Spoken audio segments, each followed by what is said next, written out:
Traffic police આવી એક્શનમાં traffic police દ્વારા ભારદારી વાહન ચાલકો સાથે બેઠક યોજી ટ્રાફિક નિયમનનું ચુસ્તપણે પાલન કરવા સૂચન કરવામાં આવ્યું। હાલ વડોદરા ખાતે વિશ્વામિત્રની નદીની સફાઈની કામગીરી ચાલતી હોવાથી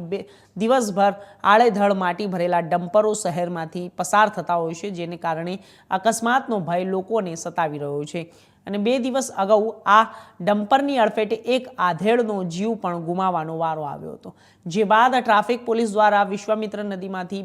માટી ઉછેલતા વાહનોને ખાસ નંબરો આપવામાં આવ્યા અને તમામ ડમ્પર ચાલકોને ટ્રાફિક નિયમોનું ચુસ્તપણે પાલન કરવામાં સૂચન પણ કરવામાં આવ્યું।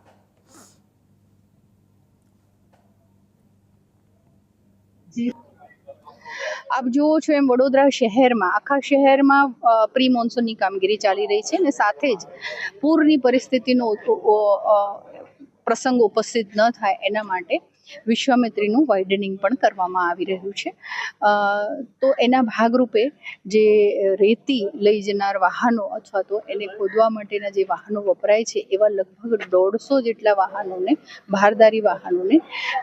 જે સીપી સાહેબના જાહેરનામાથી પ્રતિબંધિત સમય છે શહેરમાં પ્રવેશ કરવાનો એમાંથી મુક્તિ આપવામાં આવી છે, જેથી વીએમસીનું એ પ્રી મોન્સૂન કામગીરીમાં કોઈ અડચણ ન થાય।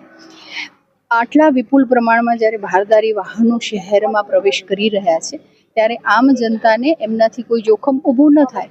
એના માટે એવા ડ્રાઈવરોને સેન્સિટાઇઝ કરવા માટે કોન્ટ્રાક્ટરને તેમજ તમામ ડ્રાઈવરોને આજે અહીંયા બોલાવવામાં આવ્યા હતા અને એમને વાહન કઈ રીતે સેફલી વડોદરા શહેરમાં ચલાવે જેથી આમ જનતાને ઓછી તકલીફ થાય અથવા કોઈ નુકસાન ન થાય એનું એક માર્ગદર્શન અહીંયા આપવામાં આવ્યું। વડોદરા શહેર ટ્રાફિક પોલીસ વતીઓ આપણે સંબોધન કરી રહી છે।